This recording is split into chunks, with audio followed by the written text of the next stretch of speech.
Hi, everyone, and welcome to the Metropolis Forum's webinar on designing resilient spaces. I'm Avi Rajagopal, Editor-in-Chief of Metropolis. I'd like to thank our sponsors, Econilba Aquafil and Technion, for supporting today's conversation.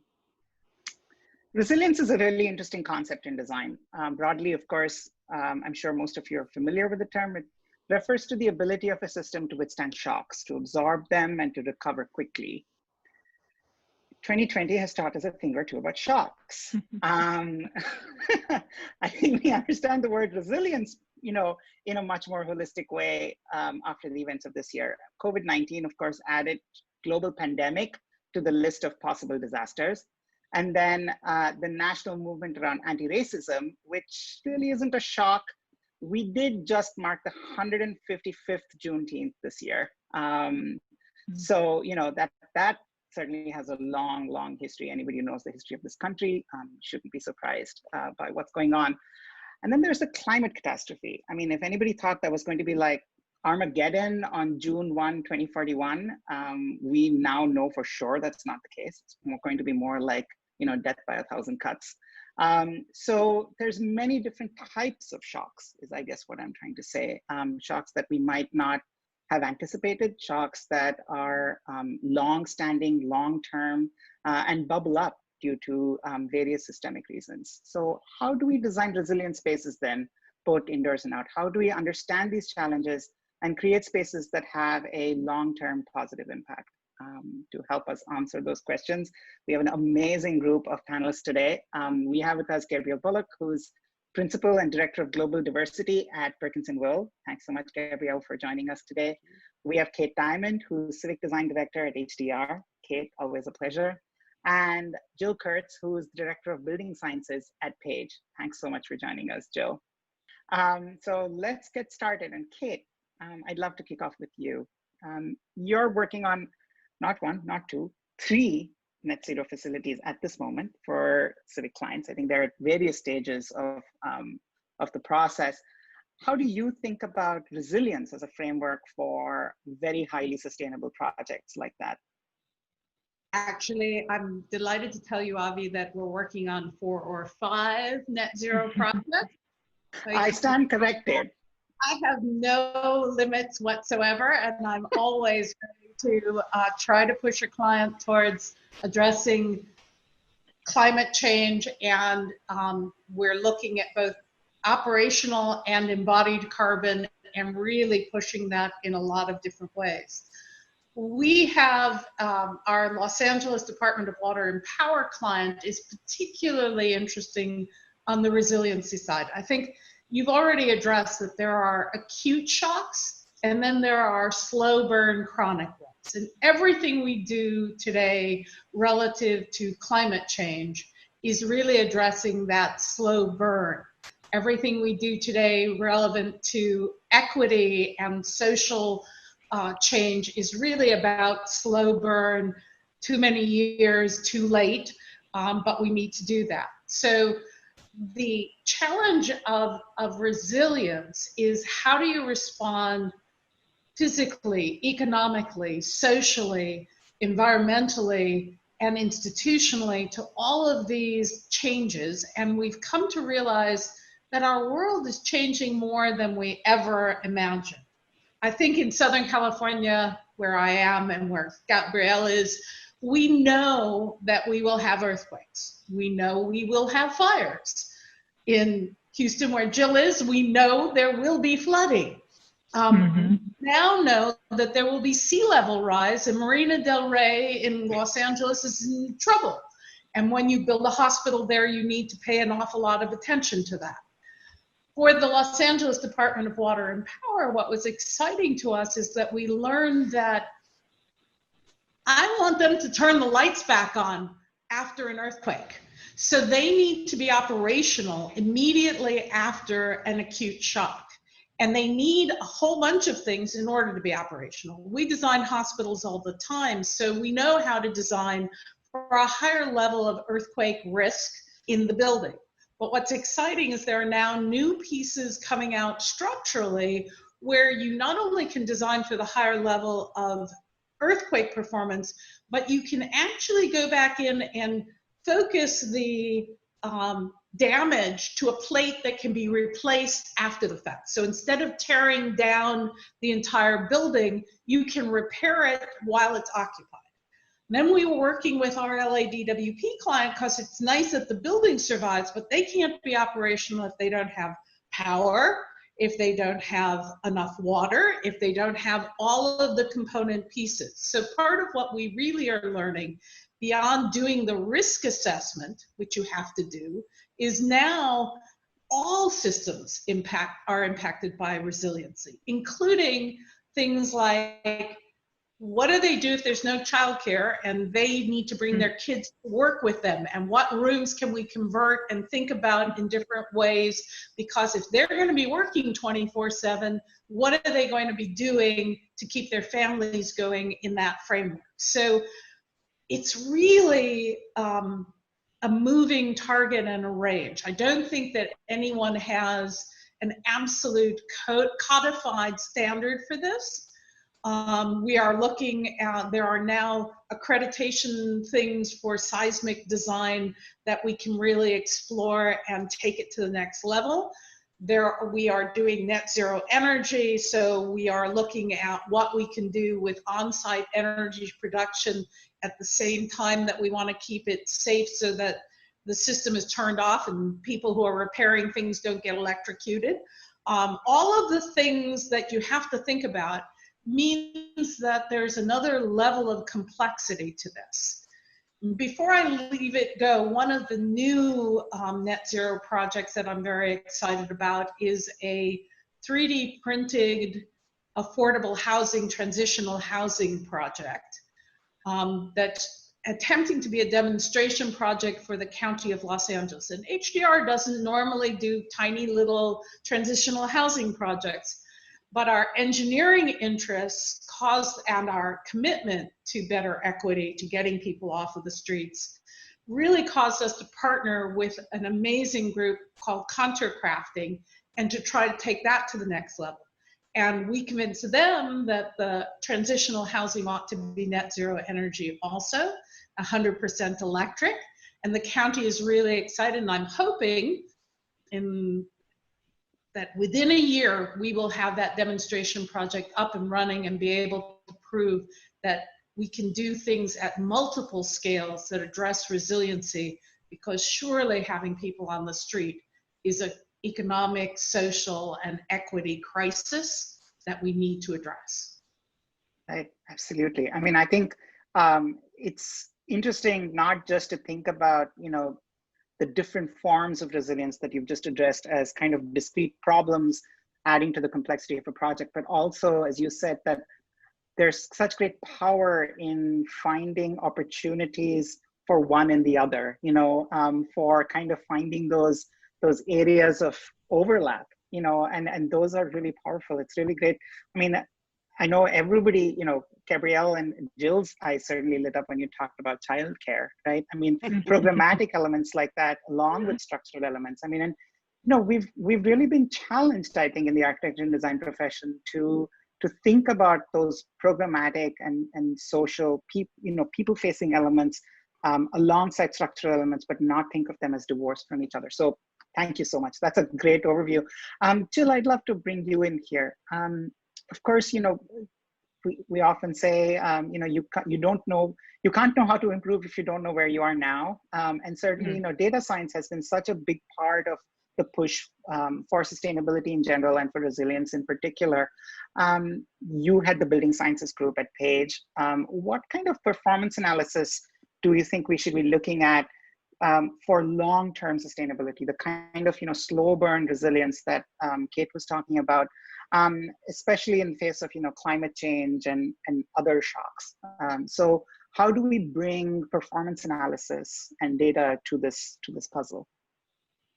I think one of the most natural ways that we've, and probably many have started thinking about data as it relates to resilience is just our weather data.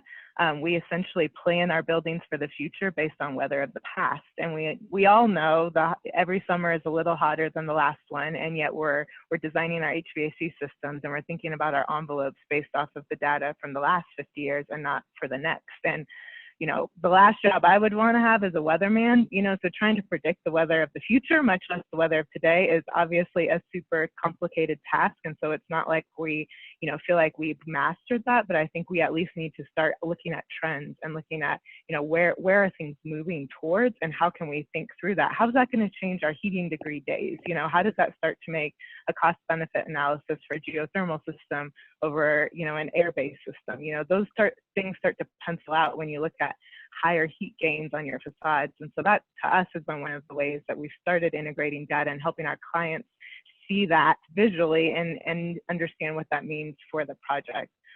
Another key way that we do, as Kate kind of mentioned, is, and maybe it's less data driven, but very methodical, is threat analysis. Like, what are, you know, we've talked about acute versus slow burns, but what are those high frequency ones that happen, you know, maybe that aren't as impactful, or ones that don't happen as often, but when they happen, they're really bad. I think COVID would probably fall under one of those categories that, you know, we all anticipate, yeah, maybe a pandemic would happen one day, but we weren't necessarily designing around that kind of threat, right? And so one of the things we really like doing with our clients is sitting down and building that threat matrix out and looking, well, what are the natural disasters? What are the man-made disasters? What are some of those social, you know, elements that could derail what the project's program is? And let's be really logical. Let's map them out. Let's put them on a matrix. Let's apply that system thinking, and then think through each one of them. How does that affect the facade? How does that affect our roof? What does that do to the program? You know, and then ultimately, what are our solutions? How can we come up with solutions that prevent, or maybe they protect, or at least they know how to adapt, you know, knowing that there's not a one size fits all, and any place we can find for synergies between those ways we can have design solutions that solve multiple layers of threat become valuable and an easy case to make for our clients.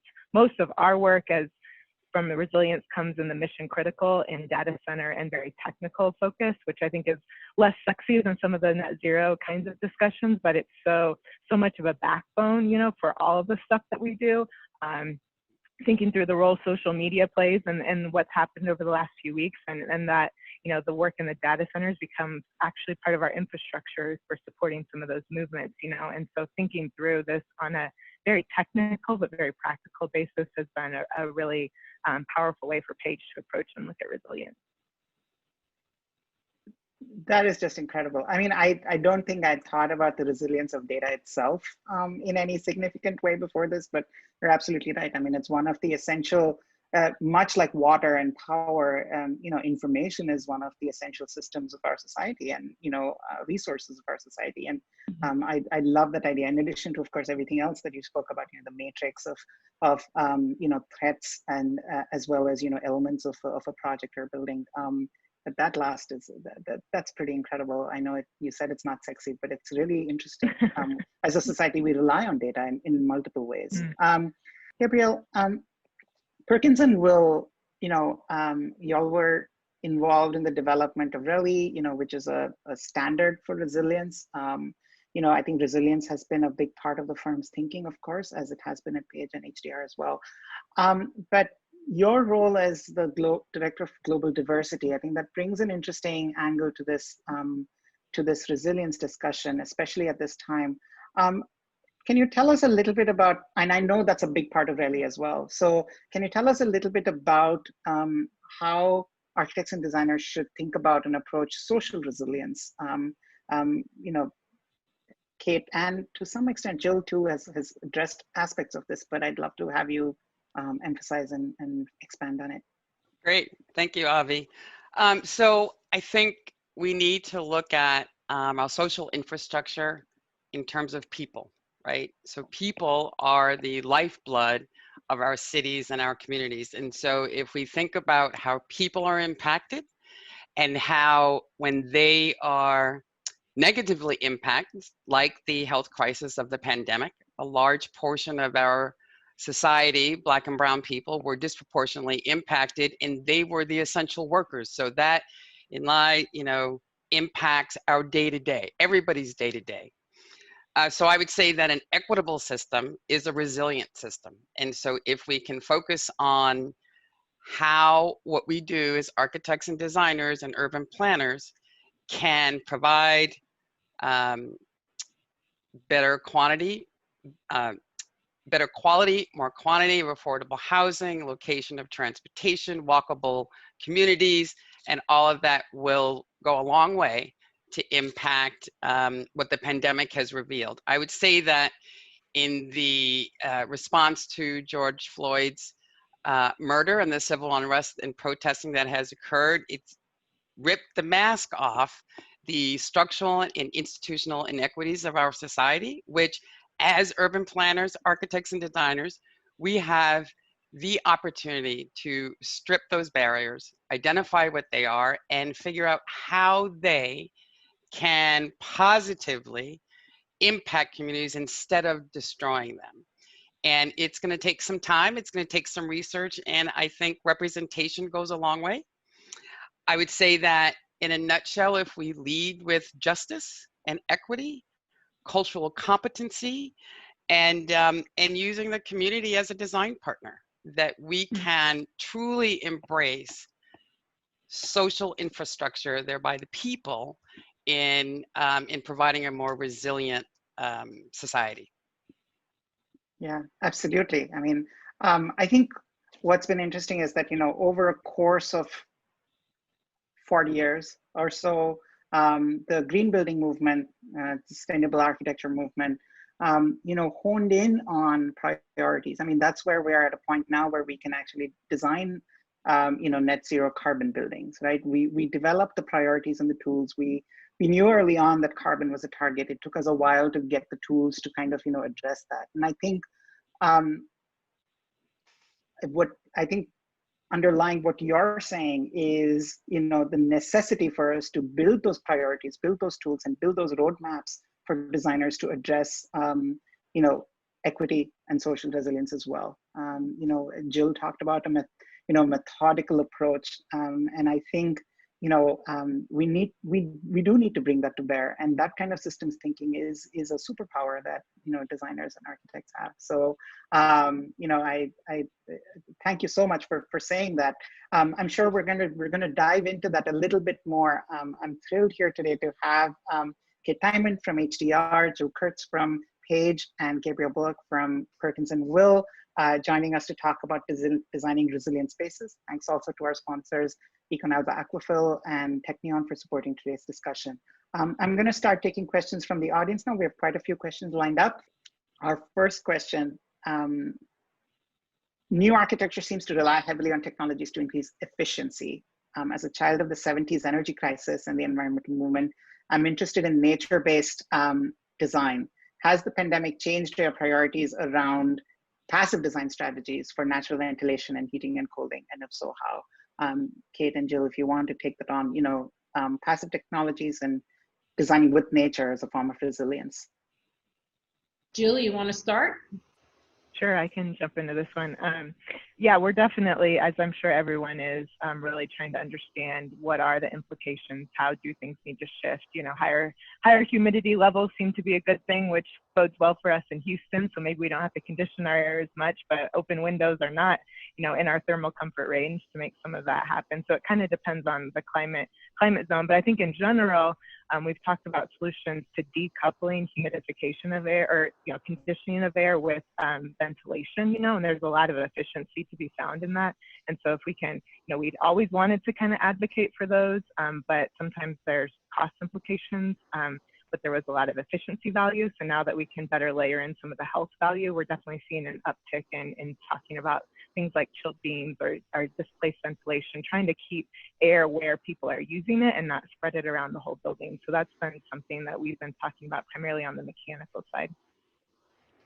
So I would say that I studied architecture in Israel at the Technion a very long time ago, when in fact there were no air-conditioned buildings in Israel. And the first projects I designed were in Sinai, and you could make them comfortable by thinking about passive design. So I come from a generation that always assumed that. I like to describe, I had about an unfortunate 20-year stint where I came back to the United States and went, oh my God, I can have as much glass as I want and I can air condition out of everything. That was me being bad. About 15 to 20 years ago, I decided to stop doing that, and I've gone back to that. And in our resilient buildings for the Los Angeles Department of Water and Power, we are in fact using a hybrid system with displacement air and natural ventilation and fan-assisted natural ventilation and all kinds of things to get us to the net zero energy.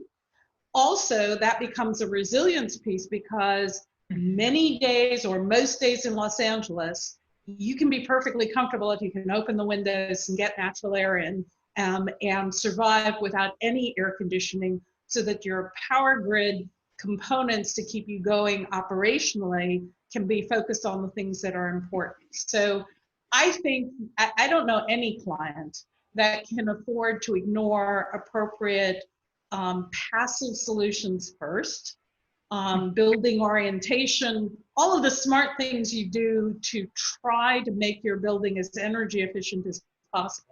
We haven't even talked about the fact that when we electrify transportation, our grids, transportation, those projects for LADWP are designed to get 60% of their vehicles as electric vehicles within the next couple of years. That takes 3 to 4 times as much power as running the whole building. And it's a high energy building because maintaining those vehicles and doing the work they need to do takes a lot of power tools. So we better be thinking about all of the things we can be doing to reduce loads first, to get better effective buildings, and to really think about passive design. I think we are also really looking at biophilia. One of the things as a board member of the US Green Building Council here in Los Angeles is we have an accelerator program for new technologies. And some of our new technologies are really looking at biophilic processes and applying them to buildings in exciting new ways. And I don't want to discount the value of the new technologies. People are doing amazing things that we couldn't do before. If we're going to retrofit all of our existing building stock to become net zero energy, if we can have vision glass that can produce energy, that'll be kind of magical. And if it can produce it in the vertical orientation with complete vision clarity and facing in any direction on the building, oh boy. So we need all of the tools is, I guess, my answer. Yeah, yeah, absolutely. I mean, as you were talking about the passive design strategies in particular, I mean, I couldn't agree more. We need all the tools, but I was also thinking about how so many of those passive design strategies are also things we've come up against, with the COVID-19 crisis, thinking about whole system impacts, right? Not just individual systems, thinking about, ventilation, of course, as on top of everybody's mind now as we're doing return to work and so on. But then, yes, of course, new technologies are great, but as we've understood, even with COVID-19 crisis, it takes a while for us to understand the true impacts of something, Yes. antimicrobials being a case in point. And then, so while we're testing new technologies, I think there's, we need to use every tool in the toolbox. Our next question, and this connects, I think, to Gabrielle, the path that you set us off on. So I'll let you respond first, but I would love to hear from everyone. Since environmental justice is so key to resilient communities, how are each of your firms engaging in anti-racist practices that will build resilience, but creating cultures of care within your design firms and communities where you work? I do know, all 3 of your firms have made significant commitments. So we'd love to hear. Okay, I'll go first. So as you all probably know, so we've been focusing on a more equitable and diverse firm and profession for about 7 years now. I will say, though, that race was probably the most difficult issue to tackle, and racism and systemic up until now. And so we are really focusing on how that impacts our work and the communities that we are working in. And what it looks like is that I got to say, you got to lead with justice. And so if you understand the impact of certain policies and economic disadvantage situations and how that's going to impact the communities that you're working in, you have to try and get your client to address it, or you address it. Cultural competency goes a long way. And we can't just apply a standard design approach or a Eurocentric approach to designing for communities of color, for instance. And so either representing those communities in your design process, in your team, and if you can't represent, then do your research, then understand and engage the community. So it's really an emphasis on engaging the community as a design partner and having very strong values about doing no harm, right? Sustainability was do no harm. The same should be said for designing for in a more equitable situation.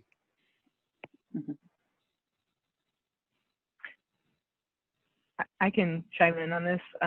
My background is in architecture, and then I spent some time working in India and South Sudan, and I realized that I didn't have much training on the listening side of clients, and that we often, you know, in architecture school, we were just given this brief, and it, you know, we just designed to that project, and I was like, but how do you come up with this brief? You know, like that to me was a missing part of my training, and so I actually went back and got a degree in intercultural studies with a big focus on ethnographic research. And I think that, to me, that's such a huge skill set that we as designers need to have and we need to build. And so, you know, in addition to sustainability, another path that I've been on is public interest design, just because it baffles me, you know, that we really don't engage with the clients and the communities within we're working the way that we should, you know. And it, you know, while I like to have a systematic building science approach, that process is messy and it's secular, you know, and you go around and you have to work through things because you're bringing things to the surface that people have never thought about.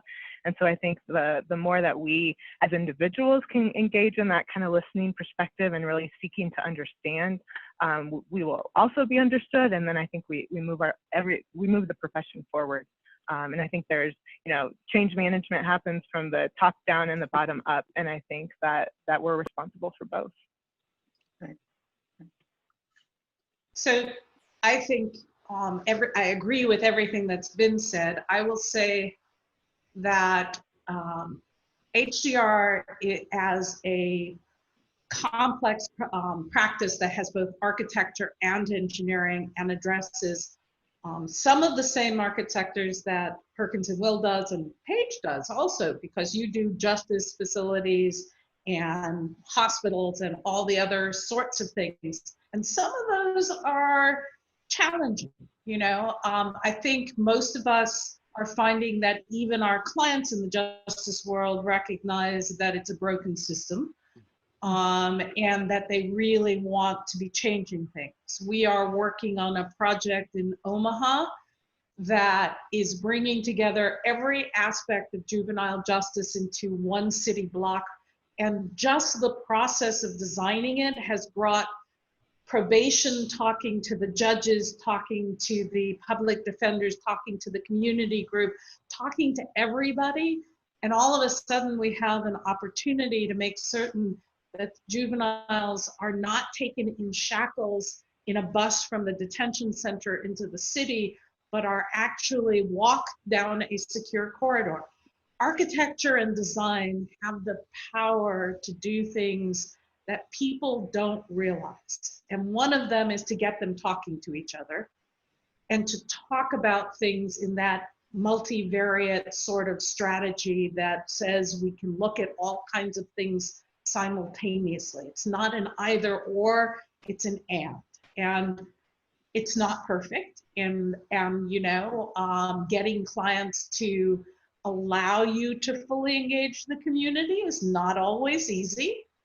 And we don't have the best measurement of, are the design solutions we're proposing actually having the desired results? So that question of evidence, the pre-occupancy and post-occupancy, and can we do it at a building scale, but equally importantly, can we do it at a community scale? So we are very much engaged in discussions about the best tools for exploring these things. You know, sometimes as architects we get a little cranky. Oh, I do want to do a checklist and I don't want to do this. And I would point out that if surgeons have discovered that checklists make surgery safer, and flight pilots have discovered that checklists make them safer, maybe architects could use checklists. And we are trying to look at SEED and some other key strategies for developing checklists that we're going to hopefully ask all of our teams on all of our projects to explore what social equity means. Sorry, go ahead. Well, go ahead, Gabrielle.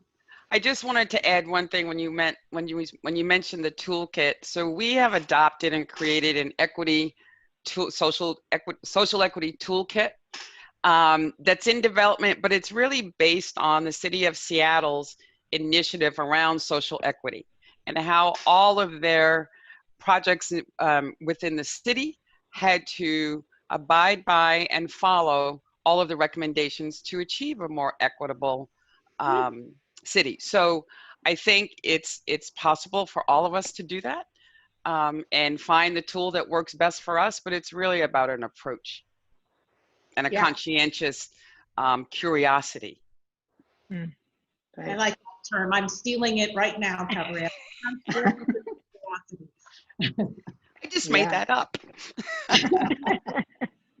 I mean, yeah, if you don't ask, you can't know, right? I think that's really powerful. And, you know, I know that, you know, I'm not one of the panelists, but, you know, at Metropolis, you know, we're trying to be step in step with these changes as well. I mean, you know, we've tried to tool up over the last few years, not just in response to, you know, recent events around George Floyd's murder, but in other places as well, talking about, you know, equity in design and how one can, and our approach has been that, you know, we have to push for toolkits, for guidelines, for benchmarks, for measurement, just as we've realized that that works in other places, you know, not just in other professions, but in our own as well, as Kit pointed out. And so how do we keep pushing for that? You know, while, as, you know, Gabrielle, you said representation is important, of course it is. And, you know, we are committed to covering a diversity of practitioners and diversity of perspectives in Metropolis.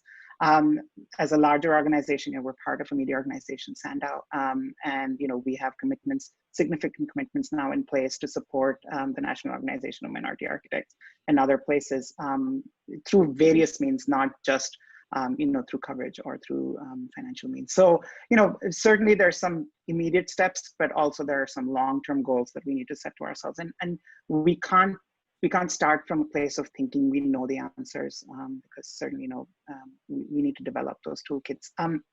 I'm going to take a couple of questions together because I think they are linked. Daniel Gossard asks, these shocks that you speak of, recent events in 2020, do you think design can quickly have an impact, turning this constant negative news into something healing and positive? Obviously, all of us want to do that. But I find that interesting in connection with John Otis's question. How do we find the balance and priorities that are being presented today? Does one supersede the other? We face multiple crises. The pandemic is viral, racial, and ecological. Can you address the role of education in this process of understanding activism? I think it's an extension of what we've just been discussing, but I'd love to talk about that. You know, how do we understand, as we've been saying, resilience as this multidimensional activity, you know, and how do you set priorities within a project, you know, when we are talking about very complex projects and very complex situations?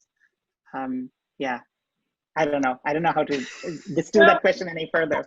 I'll take a stab at it.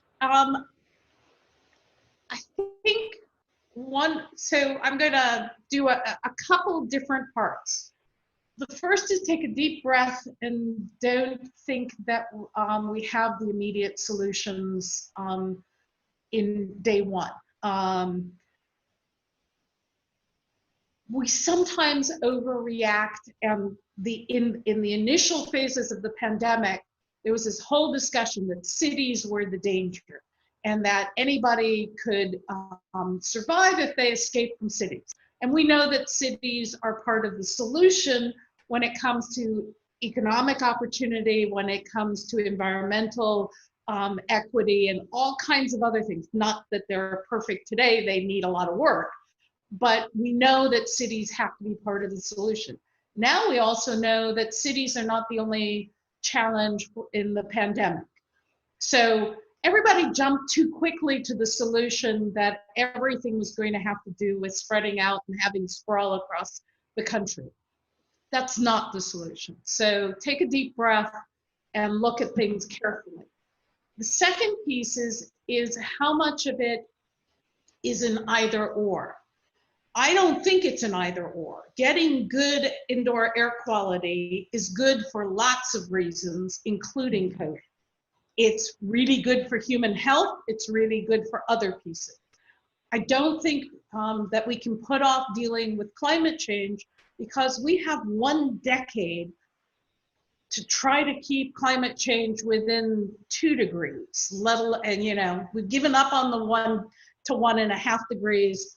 Frankly, we are facing 3 to 4 degrees as the more likely piece. We are in a climate crisis that has moved slowly through, and we can't not do it.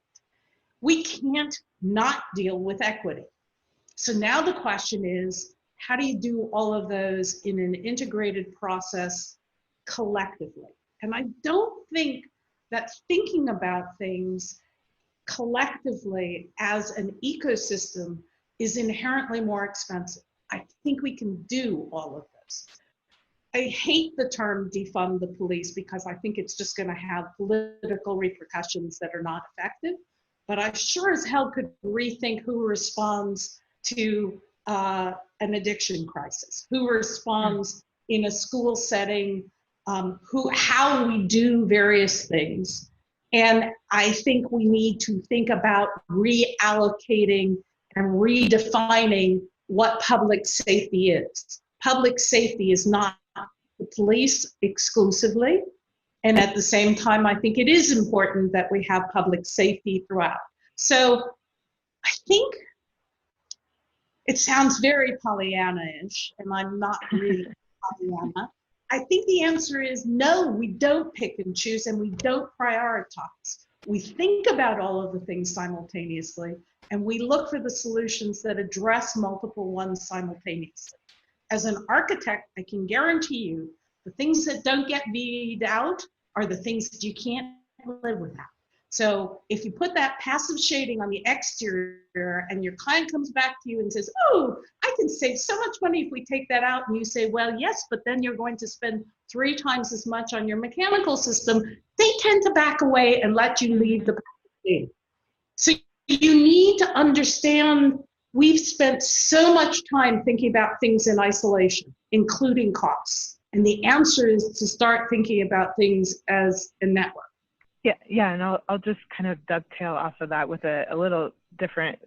One of the questions says, how do we come out of this with something healing and positive? And I think we're all just feeling the weight of the last few months on our shoulders and looking for some glimpse of hope in all of this. And I think for me, it's kind of 2 things. One, I think out of this will be a wellness revolution as it relates to our buildings. I think we've seen a lot of that focus on more of those early adapters, but not really hitting the middle of the bell curve of people really caring about that. And so to me, that's a huge silver lining that those clients that we didn't anticipate asking for those kinds of solutions will be. And I think that's a big win for all of us who have been trying to advocate for healthier buildings. I think the other part, and for me, one of the most valuable or most transformational parts about being a part of the sustainability community is we're all working towards a purpose that's larger than any of us individually, you know, that I don't win unless we all win, you know, and I think that that's been a really, for me, a glimmer of hope in the work that I do day to day, that, you know, there's lots of things that you feel like you're pushing a rope uphill, you know, but at the same time, like we all know we're connected, we're trying to aim at something way bigger than any one of us. And that gives me hope in the midst of all of this, that we're making a difference, even if it's incremental towards something that does matter. I'd like to add something real quick because I heard John Otis's question, something about education. And so I think that this is not a one and done. It can't be. It is so, I think there is a cosmic reset on how we live, how we work, and how we advance. And I think that's not, the education system is right in smack in the middle of that.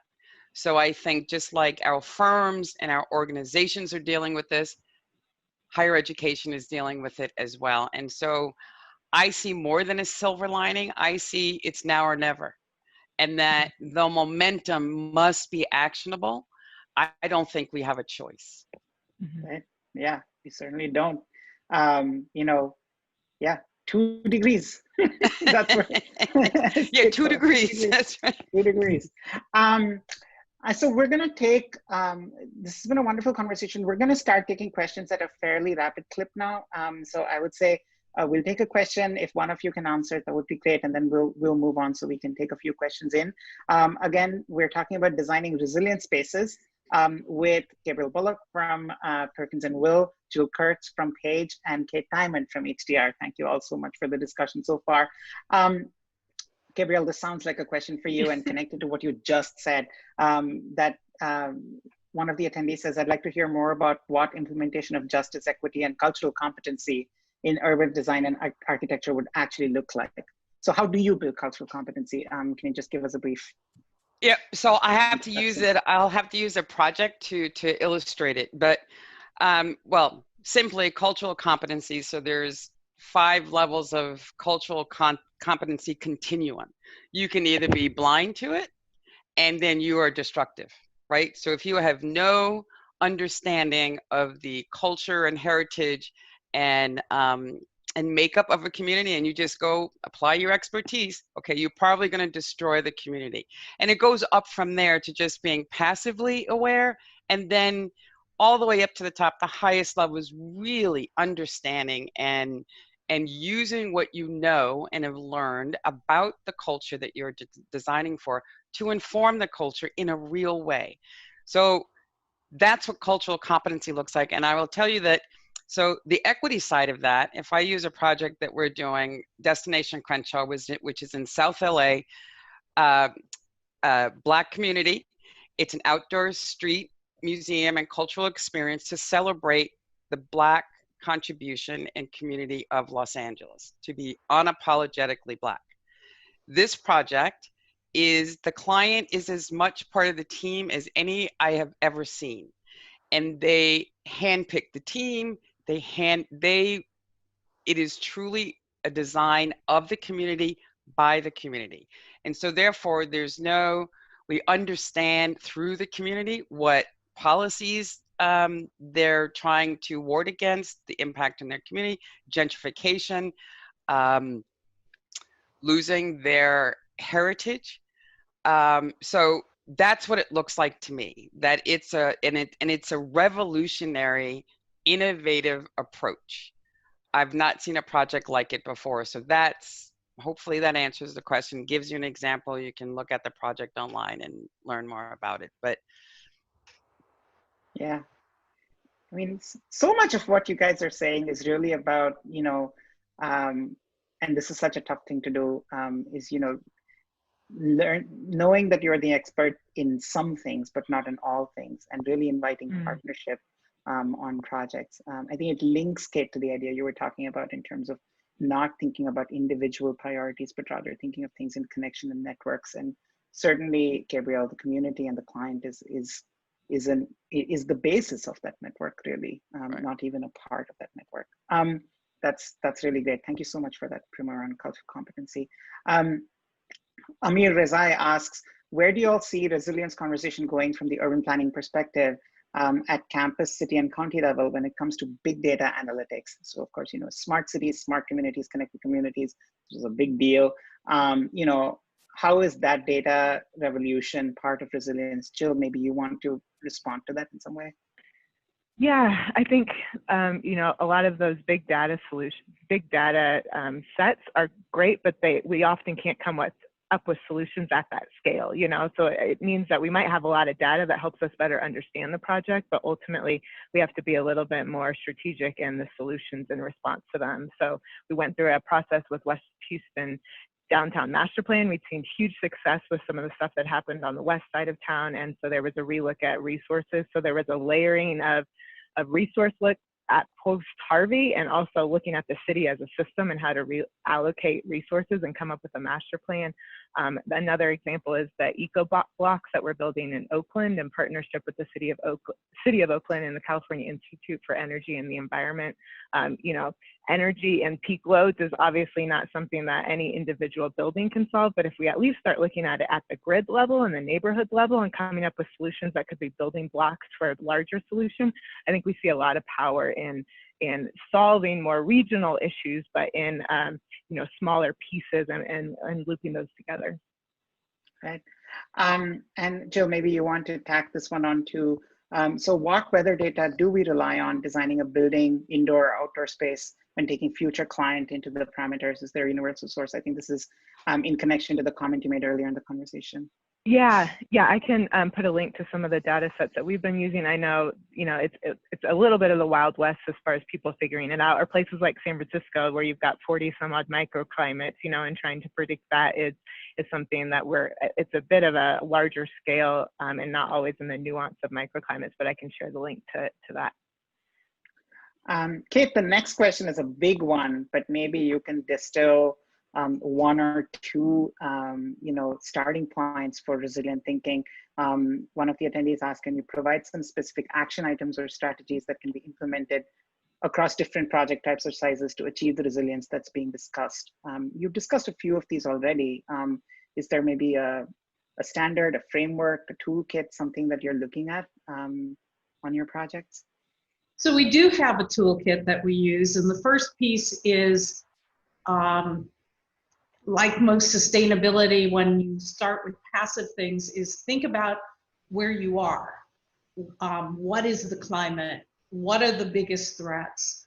You know, the threats could be from the project type, that it inherently has risks associated with it. It could be from the fact that you're in a serious seismic zone. It could be in the fact that you're in a flood zone. So the solutions are going to be very different depending on what you have evaluated as your threats. Then you look at what's changing relative to those. I don't think that the seismic plates are likely to change, but I certainly think that temperature is likely to change. We know we'll have earthquakes. We also know we will have warming.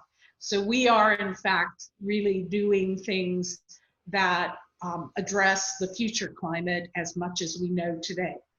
We also know that people will change. We're remarkably adaptable. Here we are all sitting in our respective homes using massive technology, and maybe we don't have the air conditioning at everything to 72 degrees. Maybe as temperature rises, we're going to decide that 76 is really comfortable all of the time.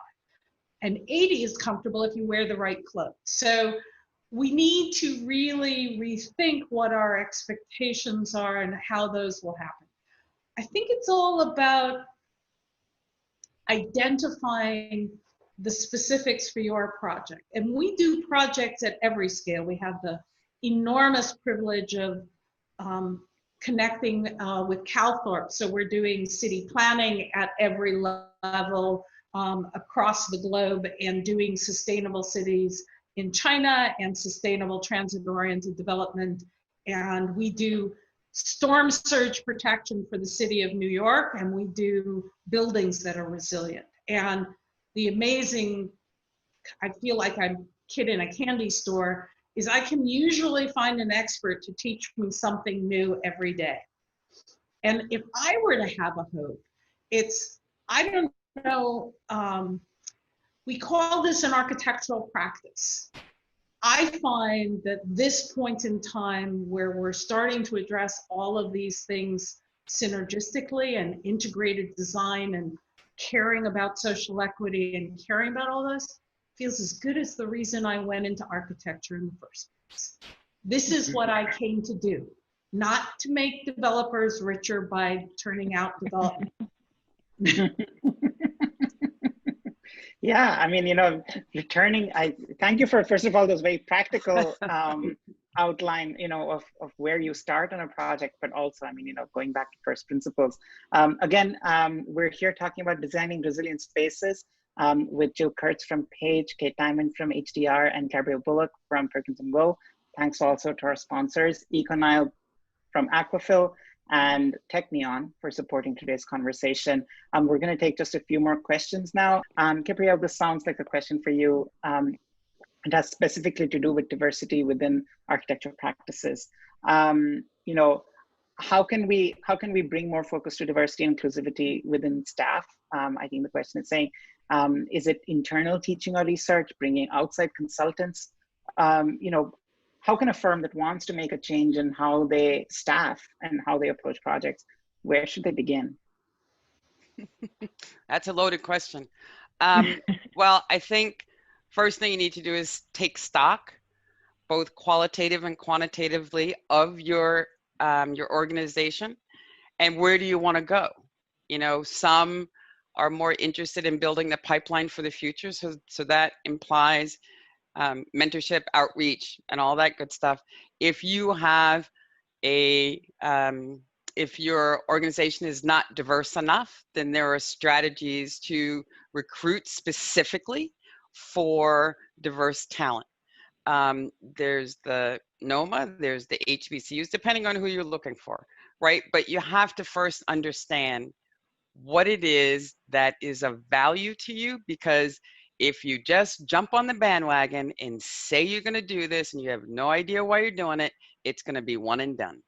So I think we need to be deliberate and intentional and define what it is that you are looking to be around EDI, or now JEDI, justice, equity, diversity, and inclusion.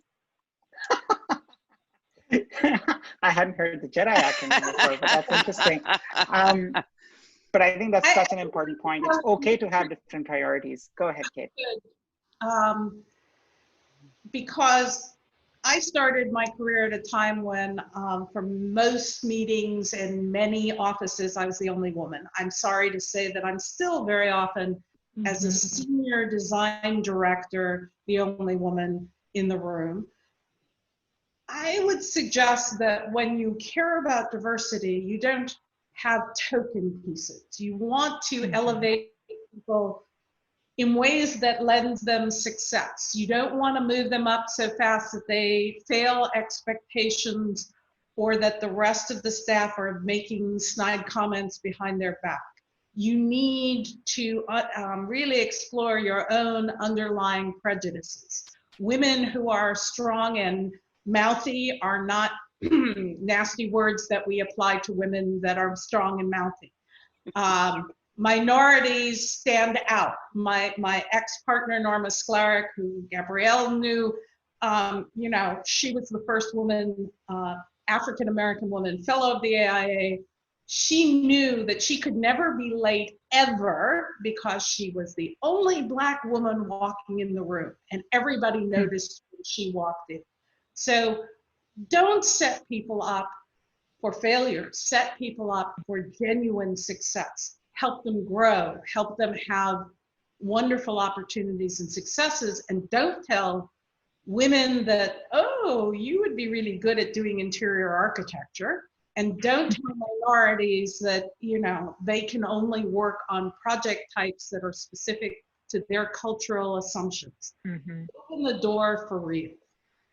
Right, right. Thank you so much, Kate and Gabrielle, for commenting on that. I couldn't agree more as a person of color in media myself. Jill, quick question. I think this is, related to our 2030 goals, and net zero goals. How realistic is it for current building owners to retrofit their existing inventory on their own? Or will there have to be large tax incentives or other types of incentives to get them to implement that? So, we know we have a big goal to get to. So there's some really interesting work that Architecture 2030 has been doing around what they call the mountains and the carpets, that every city has the mountains, which are the buildings of 50,000 square feet or more, and then the carpets, which is, the majority as far as count of buildings. In fact, the mountains usually represent around 2% total of all gross square footage, where the carpets are like, the other 95 to 98%. What's interesting is those mountains use around 40% of all the energy. So if we are going to be targeted, one of the most powerful ways for us to retrofit is really while those other buildings all matter, but really focus on the big buildings where payback does make more sense, where those are, the most energy is being used and the ROI on it pencils out. And then it's also moving us that much closer towards our energy goals by really tackling those big buckets of projects. Right. I'm going to take, Catherine Campbell asks, are there guidelines or documents that governments and firms could use to design more ethically, economically for more resilient future? We've mentioned several resources. Gabriel, can you just quickly touch on the toolkit that you've developed around equity? I think we could afford to spend just a minute on that, and then we can move on to the next question. Yes. So it is a toolkit that first of all, it defines all of the terminology around what makes something not equitable, right? What is oppression? What is equity versus equality? So I think that there's a lot of general knowledge in there that may dispel some misnomers and some wrong assumptions. It also talks a lot about how to engage a community or a client or a stakeholder group to get at some issues that they may not be aware of that would impact an equitable solution. It has some checklists about step by step, and I'm sorry, I can't remember all the detail, but it's basically how do you engage client and stakeholder group in an equitable fashion to get to an equitable solution. I will be glad to share a draft, I think. It's being rebranded at the moment, so my marketing people are gonna be like, you did what? Just don't tell them. Well, when it gets to a place where it can be shared, of course, absolutely, would be happy absolutely. to share it. I'll be glad to do that, Avi. Right, of course. Look at me trying to work it while I'm moderating a panel. We have an interesting question here. Jill, this might be something you might want to respond to. I think we can generalize it even though the question is about a particular. Shariah asks, in Africa, building aesthetics generally aspire towards models from the developed world. In much of the developing world, how can resilient design help to further the broader objectives of ecologically sustainable and contextually appropriate design? I think, given what you told us of your experiences, in Africa, maybe you want to respond to that. Just, broadly speaking, how do we not turn the whole world into the United States? Yeah, well, so my time actually in India is what converted me to really focus on sustainability, because I realized for most of the world, this isn't an option, right? Like that we had to, when I lived there, take bucket baths because there wasn't enough water. And we have to, think about passive strategies because there was no backup and no one was picking up our trash. And so I think for me, one of the big ahas for most of the world, this is just how they design, right? Like, and for us, it was a luxury to put a plaque on the wall, and I wanted to just completely rethink that or try and make this best building practices and not just kind of extra things that we were doing. And so I think part of it is really celebrating that kind of architecture. I think we tend in our design magazines to showcase all those glossy buildings, right? And I think there's been a shift towards what really is design excellence. So I'm really excited about what AIA has been doing to say, design excellence isn't just these modern buildings that we all want to salivate over because we were taught in design school that was good design, that truly excellent design should be thinking about all of those 10 categories of integration, of energy, of community, and that's what makes things excellent. And if the rest of the world sees us leading with that foot, I hope it kind of changes the paradigm of what is good design towards something that celebrates things that don't just look like our skyscrapers and the glassy buildings that I know we all probably try and fight against being built. Right. We're gonna take just, I think, maybe one more question before we hit the end of this program.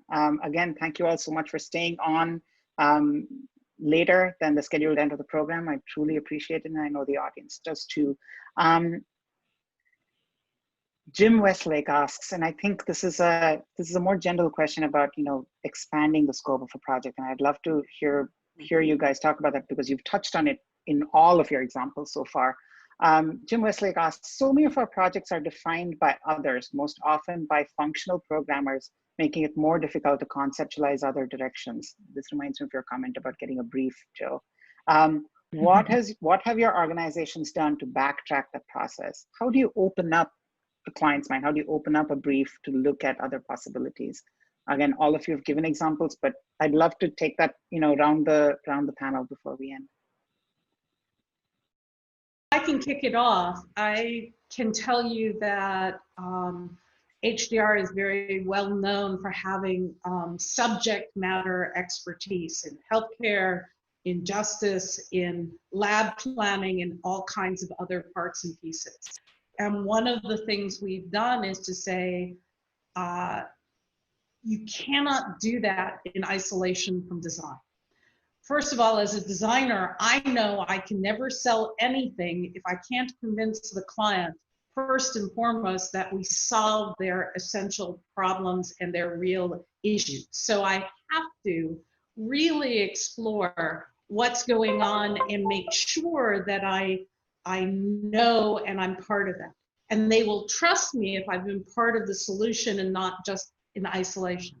Now, you probably can't go to every meeting, but if you go to all of the key client presentation meetings and you listen, and if you convince your planners that we can't plan separately from design, and design is not about exterior decorating the box.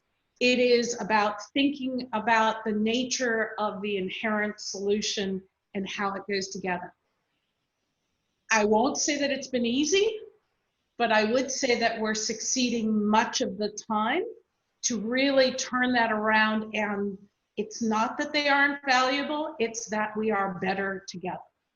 And if we deal with those pieces together and we bring sustainability into the conversation early in the planning pieces, it's amazing how much energy you can save if you put that function in the right place in the building, in the right place on the site. If you think about zoning, if you think about all of the component pieces. So we're breaking down the silos, and it will probably be a forever part of our profession to continue to work on that. I think if we can find ways to influence the client before they write the brief, right? Or if we get the brief and we're responding, that we add a little bit more to remind them, they may not be aware of, you should probably do this. We think you should approach that. And I think we tend to just follow what they're asking, but I think now's the time that we have to think beyond their parameters, because we are the experts, we are the innovators. The last thing I would add to that is that we should start with the why. I think we often jump to the what, and I think the what is what we build, right? And the how is how we get there. But I think we often jump before the why and really peeling back those layers, because sometimes the solution that a client might need is actually not a building, right? Or it's something different. And I think they've just, especially people who don't inherently have some of the design thinking that I think architects do, we're not always, they just immediately go to the what they think they need. And I think it's really important for us to get to that core of it, because then it could start to look like a lot of different things, and we'll be more effective at solving our problem when we really understand what it is and we define that really clearly for everybody. Absolutely. I mean, I think that's such a great note for us to end on. I mean, going back to the why is an important part of any creative process. I mean, it's what drives innovation. I think it's what takes us beyond good and gets us to great. And certainly, as all of you have pointed out today, when we're talking about building resiliently resilience into our spaces, we're really talking about a large social and ecological challenge that we've been called upon to address. And we're going to need, as Kate said at some point, every tool in the toolbox to do that. And I think, Gabrielle, thank you for sharing some of the tools you're building right now. I mean, we're going to need tools in new areas. We're going to need new attitudes. We're going to learn to be sensitive to each other. Resilience is not just about weathering the next storm. It's really about looking inward and asking what's important to us and how do we get there. the why, as Jill said. So thank you all so much for all your wonderful insights today. Thank you to the audience for all your great questions. We've gotten through as many of them as we humanly could in this time. I hope that those of you who haven't had your questions answered still found some value in the answers that other questions received. We have some great folks in the audience today. We're also collecting all of these conversations that we're having around sustainability and related topics on a new section of our site, the Metropolis Sustainability Lab, which is intended as sort of a repository of different types of information around sustainability. It's a small start. It's a growing resource, but we're going to park these conversations there as well, so you can refer to them later. That by Friday, you should be able to see this conversation available on demand for viewing on our website. That's metropolismac.com/lab. Thank you again to all our wonderful panelists for spending the time with us, for going over time today. Thank you also to our sponsors, Econalva Aquafil and Technion, who are both companies who are doing amazing work in building resilient manufacturing systems. So thank you so much for all the work that you do. And to our wonderful audience, thank you for sticking with us well beyond the hour. This has been a great conversation, and I'm certainly walking away learning a lot. I hope you are too. We'll see you next week as part of our continuing conversation series.